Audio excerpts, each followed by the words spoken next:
Hi and welcome to another narration presented by yours truly, Cryptid's Roost.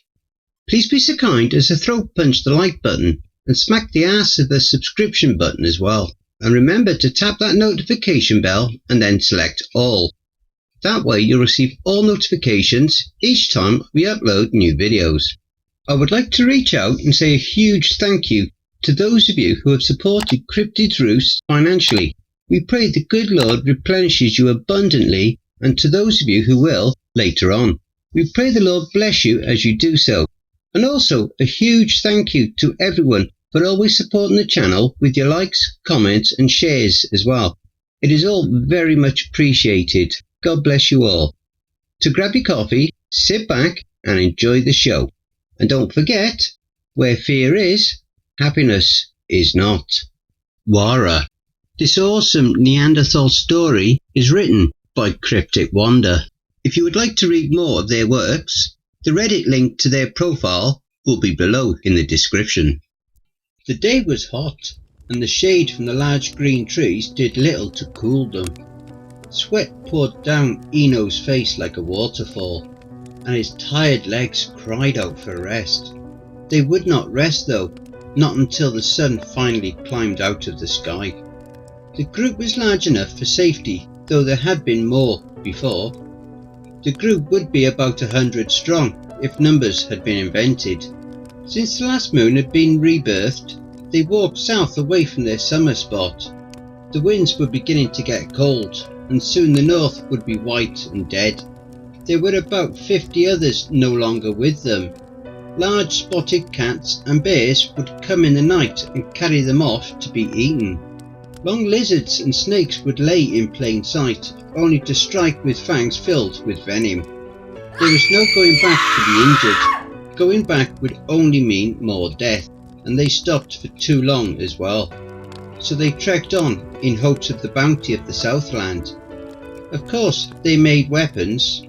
Spears made of hardwood and rocks broken into sharp blades were a staple for their hunting trips. However, these were usually poor substitutes for simply running and hoping you were not the one unlucky enough to be taken. Occasionally they would find other nomads. Sometimes just a single person, other times a whole herd. People would join, trade or mate for a time, and then they would be on their way once again. Affection was a foreign concept and would also mean death. There was only one thing that truly mattered in this harsh world: survival. Eno could still remember his mother, just barely though. The way she held him and shone her teeth when she expressed her joy. So much time had passed since then, but he remembered the night the Wara got her. It was a night of no moon, and everyone slept with foolish peace. Eno's eyes snapped open when he heard the scream, and he saw a great shadow biting down on his mother's leg. The dark liquid poured out of her wounds as it dragged her off, and he could see her fear-stricken eyes wide with terror as she reached her hand to his. Eno reached out his own, but rough hands picked him up and they began moving away from her. She was pulled into thick brush, and the last thing he heard was her shrill screams begin to fill with bubbles, and then there was nothing. He kept his eyes closed until they began to show its face, and he stared into the eyes of his father. Eno walked with his father and the group's leader, Bron, in the front row. The trees and brush began to thin down, and while it was still hot, he could finally feel the blessed breeze whisk away the excessive moisture that beaded down his pronounced forehead. His long hair was a boon when the white covered the land, as the tangled mop held in heat like nothing else. However, it was brutal in the summer. He had a friend, Surt, who had once tried to cut his hair. However, the stone slipped and he only succeeded in slicing open his skin. It became hot and fetid, and eventually he fell into forever sleep. As if a great spirit was listening to the wishes in his heart, he began to hear the sound of a waterfall. Ahead of them was a long winding river that came from a mountain in the distance.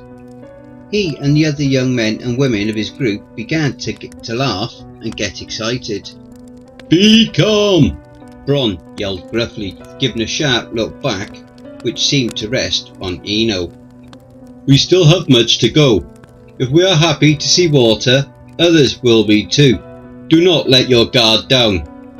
And with that he turned forward and began moving forward. This didn't break Eno's spirit at all. In fact, he fell behind to talk with the others he enjoyed. "I am going to drink all the water," Garsha exclaimed. "Not if I do first," replied Eno.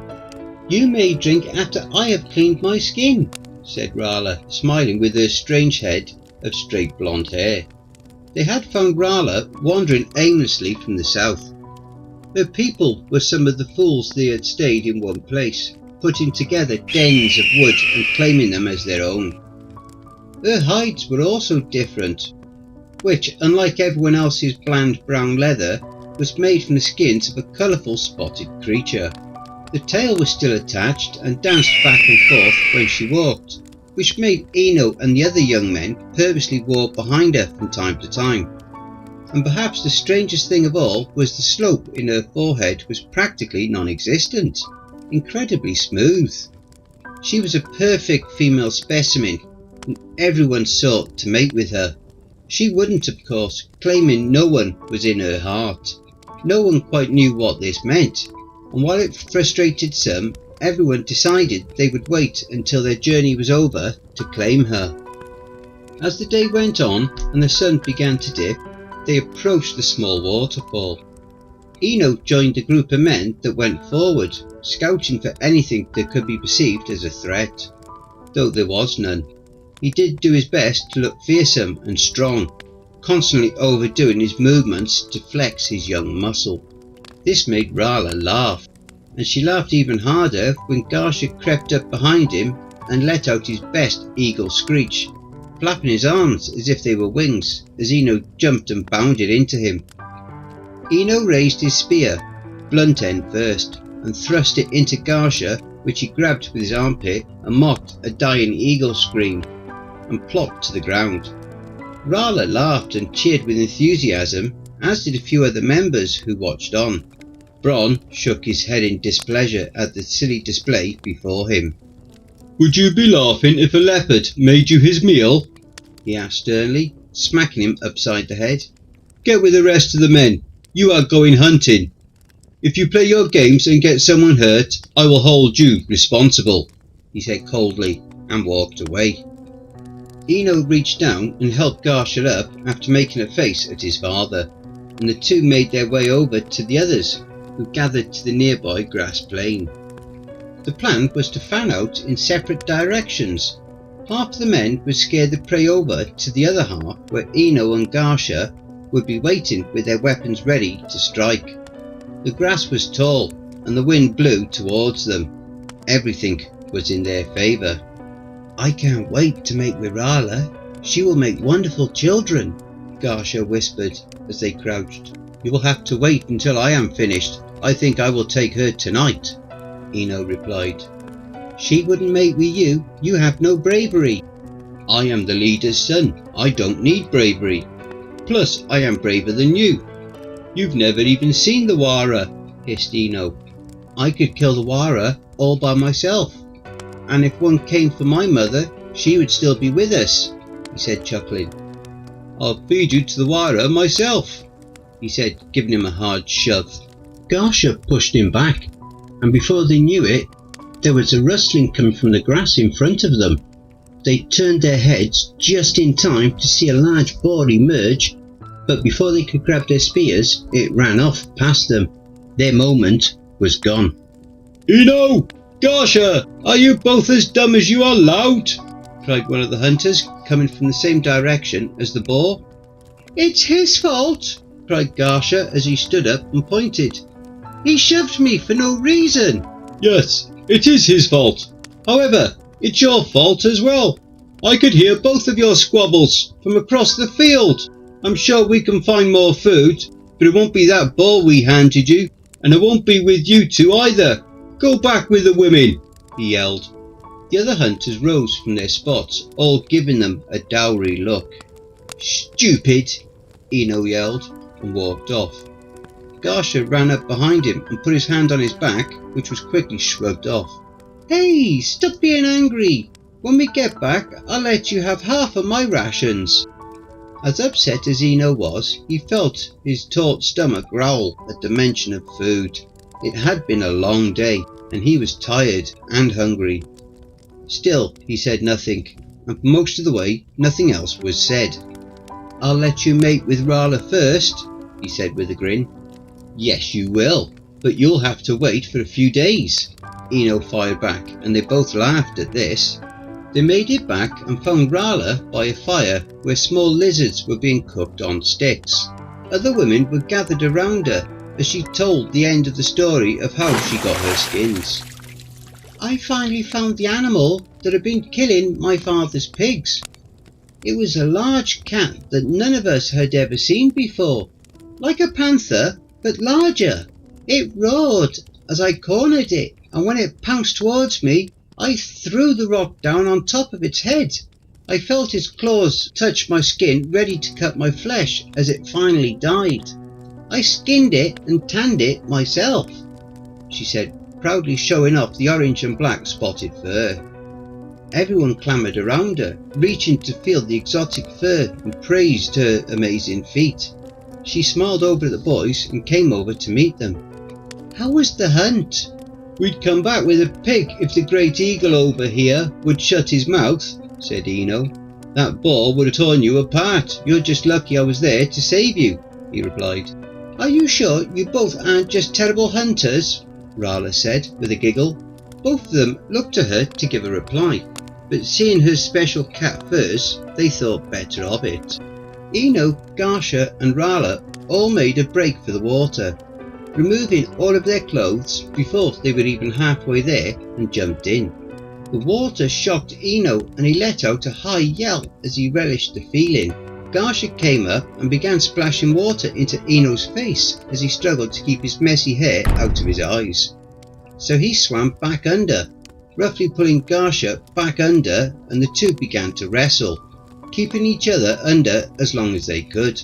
When they came back up, they saw Rala sitting on the rock. The water was pouring down onto her.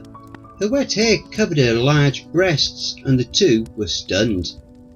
Eno felt something in his chest that was more than an urge to mate. Although he definitely felt that too, he found he couldn't think of anything else but Rala, and apparently Garsha noticed her too, because he made his way over to the rock. He continued to climb up and grabbed her arms hard in his grasp. Eno felt something else at that moment, and a hot flash of anger came over him. He was forcing himself on top of her despite her not being in heat. This was normal in their group. Numbers could always get lower and making children was rarely declined. However, Eno couldn't let it happen. He swam over as hard as he could and was now behind Garsha. He grabbed the back of his neck and squeezed hard. With a loud roar, he threw him into the water, Garsha's head smacking a rock on the way down. Garsha re-emerged with red liquid pouring out of his wound and screamed back in a threatening manner. Eno opened his arms and put himself in front of her, returning an angry roar of his own. Garsha reluctantly swam back to shore, but his dark eyes fixed on Eno, and Eno noticed others gazed upon him as well, eyes wide in surprise. He took hold of Rala's hand and pulled her to the other side of the river, around the rocks. He could hear angry shouts from behind as his former friends were shouting threats of feeding him to the Wara. Once they were far enough away, they sat naked with their backs against a warm rock. "Why did you do that?" she asked in confusion. Eno sat in silence for a moment, considering the question to himself. Why did he do that? Certainly a woman was fair game for anyone.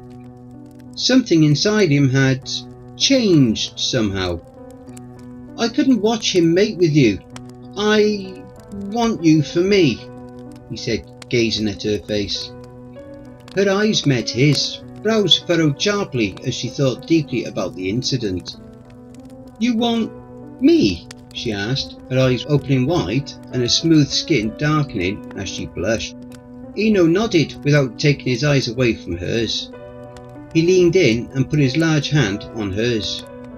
"You are mine," he said sternly, and before he knew what he was doing, their lips pressed against each other's. The concept of a kiss was new, and he felt his stomach drop out from under him. He no longer had to wonder what it felt like to be a bird and fly through the air. Their breath was heavy and they mated right there and then. From that moment on, the two were inseparable. He was losing friends and respect among the people. The few that were bold enough to try and mate with her were met with hard smacks from Eno, and to everyone's surprise, he even refused the attention of the other women. It was clear they wanted no one else but each other. As the days went by, his father had seen enough of this. "Boy!" yelled Bron when they were ready to travel on again. Bron was no longer bigger or bemuscled than Eno. However, he still maintained his sharp attitude that demanded respect when the time came. "Father, are we going to hunt before we walk again?" Eno asked, running over to him.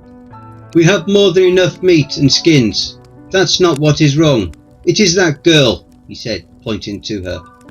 "She does not belong, and it is time she left. She will only get us killed." "But father, she will die herself," he fired back. "That is the way of life. If nothing else, she will serve as a head start. You may have not noticed, but for some time there has been a beast stalking us." Eno knew he was right. Of all the attacks his people had suffered, there was none that could give such a roar as the Wara. He heard it the night they left his mother, and he had heard it occasionally in the distance. This was the way of his people, and there was no reason to change that. "Yes, father, I will tell her." Bron seemed satisfied with this and nodded him off. Eno approached a smiling Wara with a face as stern and stone as his father's had been when hard decisions had to be made. She saw this in his eyes and frowned. "Rala, you must go." "What? No, I am yours." "You were mine, and now I am finished with you. Go!" he yelled, pushing her to the ground. He walked off and found his eyes were watering with tears. "Good! I don't need you! I never want to see you again!"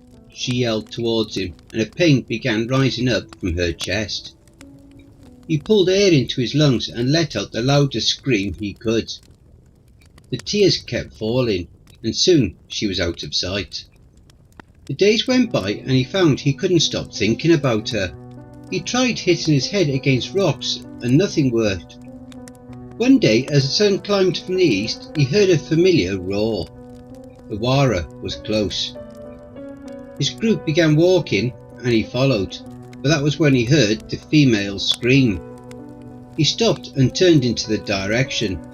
His father noticed this and held his hand to Eno's shoulder. "Do not do this, son. If you go, we will not wait for you." Eno felt torn, but eventually the feelings in his heart made up his mind. He ripped the spear out of his father's hand and ran off, feet pounding hard against the ground with each step. "Rala!" he screamed again and again. His hope was turning into despair. The day was quickly turning into night when he finally found claw marks in the dirt. They were so large. If he were to lay down in one, it could easily envelope his body. There was no question it was the monster that took his mother. He followed them towards the jungle, and once inside the brush he found another sign. There was blood. He looked around, and a fear he had never known before overtook him. "Rala!" he screamed again. When he calmed down, he discovered a blood-covered skull. Most of the skin and meat had been torn away, revealing the grin of death, eyeballs still glistering in their sockets. He let out a breath of relief. It was only a grazing animal. He also discovered heavy footprints leading away. She was running. He continued on, knowing full well the Wara was near, and yelling would surely mean his end. He didn't care anymore. He only wanted her. He needed to know she was okay. He continued around a bend to a clearing where large masses of rocks shot up into the sky. They weren't quite mountains, but they were made out of stone and covered with vegetation. Eno could no longer make out her tracks, but he needed a break. He sat down and put the spear next to him. The sounds of the jungle nightlife were around him. Insects and strange birds chirped, and the peacefulness washed over him like rain. His eyes closed and he saw his mother smiling and laughing, throwing him into the air to catch him as he came down. He found he wished she was still with him and enjoyed seeing her once more. Then that horrible low growl started. Her face turned into one of fear as the growl turned into a mighty roar. He jumped up, holding the spear ready to defend his mother, but she was gone. It was dark and he was in the forest by himself. The noise was real and it was at the tree line of the clearing. Through the dark he could make out 2 pinpricks of light reflecting off the eyes of the beast. Everything else hidden. He slowly got to his feet, pressing his back to the wall of the towering stone structure. His hand felt around it and came across a ledge. In a blur of motion, the great Wara came crashing through the forest towards him, its dark, massive frame coming into view as it trampled brush and knocked down trees. Eno turned around and climbed up the stone. He was quick, but just as he thought he was safe, he felt the tip of a sharp claw catch his thigh and tear through it with ease. He screamed and climbed as fast as he could. When he was almost to the top, he looked down and saw the creature standing on its hind legs. It was as tall as 2 men, and its massive body had arms and legs the size of tree trunks. The head was the worst part though. From its dark eyes he could see the hatred that burned off behind them as its huge snouted mouth opened up to the point he could easily bite and eat his head all at once. It raked its claws against the stone in a vain attempt to reach Eno, but he was safe for now. He continued to the top and sat, setting the useless spear to his side, and let out a sigh. He stared into the night, looking at the bright dots in the sky, and found himself sadly thinking about Rala. His heart burned for her in a way he never felt before, and it was almost as agonising as his leg. He looked at it, feeling utterly defeated. It wasn't a very deep cut, but it was long, and blood continued to bead out of it. He knew if he didn't get it treated, he would most likely die.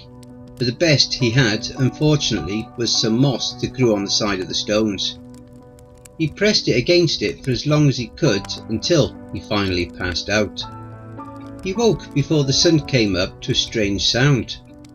A light voice was calling his name from out of the darkness. "Mother?" he thought, mouthing the words, wondering if he had already died and was now in the afterlife. He raised his head and winced at the pain as the sticky cut on his leg cracked open again, causing it to bleed once more. "Eno!" he heard again in a sharp whisper. He looked around and noticed a shape on the stone tower across from him, some distance away. "Rala!" he yelled. His heart was filled with happiness and relief. "Quiet!" she whispered back. In the fading of darkness he could see her arm pointing to the now sleeping Wara. It lay on the ground between them, snoring away. It looked dead to the world, and he figured she was thinking this was the best time to escape. She was right, he thought, as she began climbing down her spire. Eno began to do the same, and he saw her drop safely and begin to move around it and under Eno. He almost reached the bottom when a loud roar came from silence. The Wara was awake and was bounding after Rala. She screamed and ran as fast as she could, but she wasn't nearly fast enough and would be on her in no time. Just when he thought it was over, he heard a male scream, and from the right someone turned hard into the beast, driving a spear into its side. The great bear grappled him in his great paws and ripped a large chunk of bone and meat from his shoulder. His heart stopped and he felt his eyes grow hot with tears. It was his father. He had come back for Eno. With a cry of many feelings he wasn't familiar with, he jumped off of the structure and drove his spear into the beast with all of his might. The tip sank into its neck and its growls became wet and bubbled out.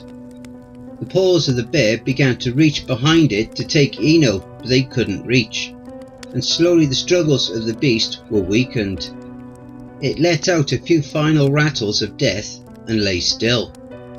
Eno got up and pulled the spear out with a great effort and continued stabbing the dead Wara, screaming and crying the entire time. It took a few moments for him to realise the hands upon his shoulders were from behind him. It was Rala, and she was crying as well. He let go of the weapon and walked over to where his father lay. Eno dumbly dropped to his knees and took hold of his bronze hand. It gripped back weakly as the look of pain turned to a smile. His eyes closed and his crumpled body lay motionless next to the beast. After a time of silence and tears, Eno looked to Rala. "I was bad to you. I left you for dead. But I know I need you," he said, tears still streaming down his cheeks. Rala simply looked at him and smiled, her hand running through his hair. "Mine," she simply replied. Don't forget, if you enjoyed that story, be sure to pop over to the author's Reddit profile and drop them a line, or even give them a glowing review. I'm sure they really would appreciate it. The link to their Reddit profile will be below in the description. Please be so kind as to throat punch the like button and smack the ass of the subscription button as well. And remember to tap the notification bell and then select all. That way you'll receive all notifications each time I upload a new video. Oh, and don't forget to share the video far and wide. This will all help with YouTube's algorithm and will help to promote this channel more. And don't forget to check out the merch store. The link will be in the description and also in the video thumbnail. And if you would like an honourable mention, send in a snapshot of yourself with your purchase and I'll feature it in one of the videos. I now have my very own subreddit community where you can submit any stories you've written. You can submit your stories or encounters either there or send them to cryptidsroost@gmail.com. If you wish to remain anonymous, that's fine with me. All the links are below. I also have a Facebook group, Twitter, Reddit, and you'll also find me on Discord. If you would like to support this channel and help make it grow, my PayPal is paypal.me/cryptidsroost.